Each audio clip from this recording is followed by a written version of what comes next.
pinakaayaw ko is high school talaga. Oo. Mas maganda yung high school. Sa akin hindi eh. Yung pinakaayaw ko yung pinaparinggan ako ng mga classmates ko. Sa akin okay lang kung sabihin nila harap-harapan. Sasabihin nila Hindi ka mababae sa'yo. Oo. Pero okay sana kung sasabihin nila harap-harapan na Myrtle, sip-sip ka, okay lang yun. Pero hindi, may babae dyan na super sip-sip parang pinaparinig pa nila sa'yo. Paano ka magalit? Oo, hindi ako nagagalit eh. Nagtitimpi lang ako. Ilang saglit pa ay binigyan na ng isang oras ang housemates para maghanda ng pagkain.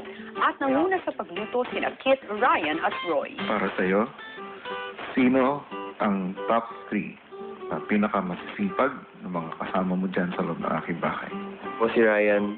Kahit po hindi siya mismo yung nagluluto, palagi po siyang nag-a-assist po kay Kit and kay Roy po. Si Roy po kasi talagang kusang loob niya po talaga siyang naalala po kami kung gutom na kami o may kailangan. Kaya siya po agad pumunta ng kusina. Kain na, wala nang oras. Kain tayo. Ayda? Si Kit po.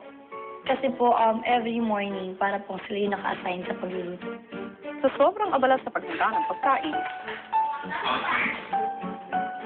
Tapos na ang oras na ipinigay ko sa inyo. Ryan, Roy at Kit, talagang napakasipag nyo, ha? Hindi ba kayo nakakain? Kinabukasan kinausap ni Kuya sina Kit, Ryan at Roy. Kahapon, meron akong itinanong sa inyo kung sino sa inyo palagay ang pinakamasipag sa inyong mga kasama. Ang tatlong pangalan na madalas nabanggit. Kit, Ryan, si Roy, si Kit, si Ryan po. Si Roy, si Kit. Kuya Roy. Si Kit po. Si Ryan. Si Roy. Si Kit. Ay kayong tatlo. Meron akong inihandang task para sa inyong lahat. Kung saan, makakati kayo sa tatlong grupo. At ang mamumuno para sa tatlong grupo nito ay walang iba, hindi, kayo tatlo. Anong pakiramdam niyo? Bless. I am honored. Gusto ko maging leader. I wanna try. Kasi never po maging leader. Ano naman ang mapapakita mo bilang leader? How about serious part? Kaya mo yun? Opo! Kung kaya po nila, kayo din. Na-excite po kasi parang magiging leader kami. Kaya nyo ba? Siyempre. May mga kaakibat na responsibilidad yan. Ako. Nalalaman nyo ba yung mga sinasabi nyo? Ako. Kaya nyo? Kaya! Sunod namang tinanong ni Kuya ang housemates kung sino kina Kit, Ryan at Roy ang gusto nilang maging leaders para sa Wikicast. Hahatiin kasi sila sa tatlong grupo.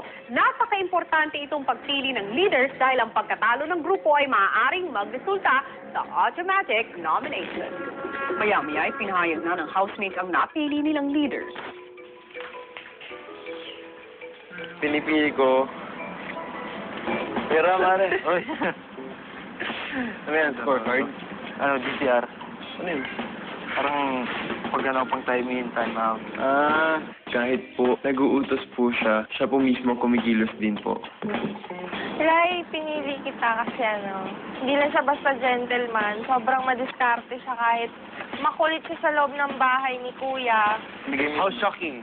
Akala ko nga po, wala akong pagpipili sa Tapos na-touch ko, sinabi nila. Kahit puro biro, hindi lang po halata na nagsiseryoso ako. Worker tayo. Yeah. Alam ko na to. Siya pinili ko kasi mas responsible and he can lead the group. Oh my God, bro. Wow. Hindi wala yung tayo nito. Pogi. Pogi. Sige, magsiseryoso ako para dito. I won't let you down. Kahit matanda ako sa kanya, nagmumukha siyang kuya kasi nga siya yung nagbibigay ng advice at mga turo sa aming mga housemates. Sobrang unexpected. They would actually trust in me. Lalo si Maurice, dahil parang hindi ko siya ganun ka-close. Pinili ko siya dahil feeling ko madiskarte niya kahit mga simpleng bagay. Magawa niya ng paraan ba? Right? Diskarte po siya. Gusto pong diskarte niya po. Nag-take risk po siya. Yung mga past few days, parang nakitaan ko siya ng pagkakaroon niyang diskarte. Pagkakaroon ng say sa lahat ng ginagawa sa loob ng bahay. Ouch! Ouch! You're here! Yes! What a great oh my God!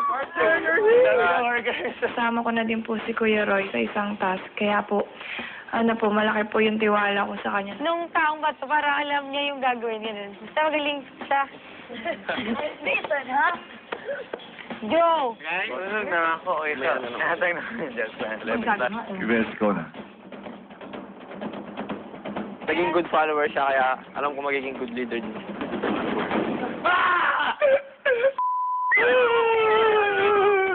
Hello kami. Pasayaman ako kasi po ako po yung napili nila. Ingatan ko po yung tiwala binigay nila sa akin. Tapos pagbubutayin ko po na hindi sila ma-disappoint sa akin. Kaya Kasi yung taong to, siya lang yung parang narealize sa sarili ko. Kapag may pagkakamali ako, lagi niya ako hindi niya ako tinatawanan, ginaguide niya pa ako. Mahal na mahal ko tong tao to, kaya pinili ko siya. Oh, yes!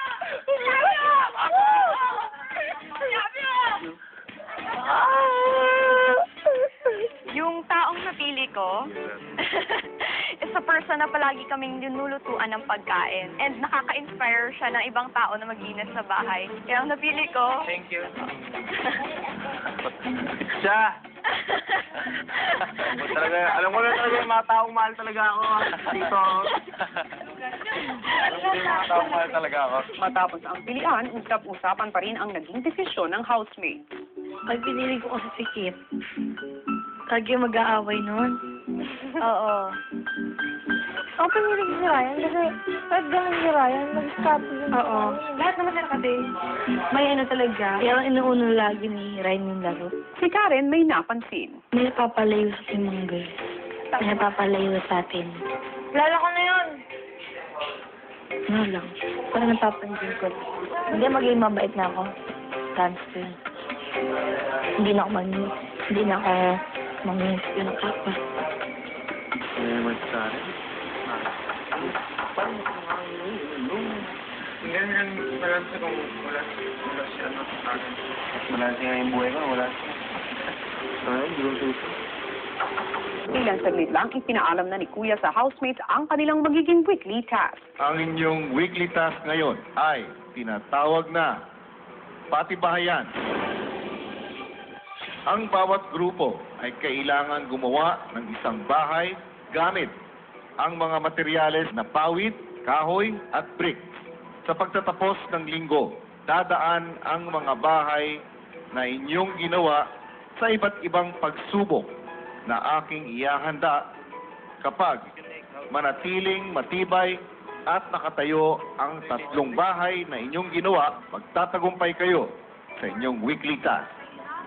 Pero, higit sa weekly budget, may mas malaking nakasalalay ang mga miyembro ng grupong gumawa ng pinaka-mahinang klase ng bahay ay siyang pagmumulan ng mga nominado.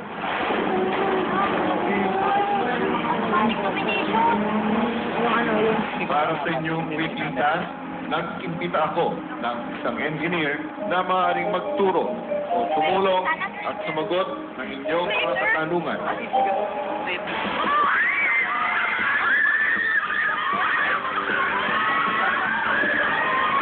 Sino siya?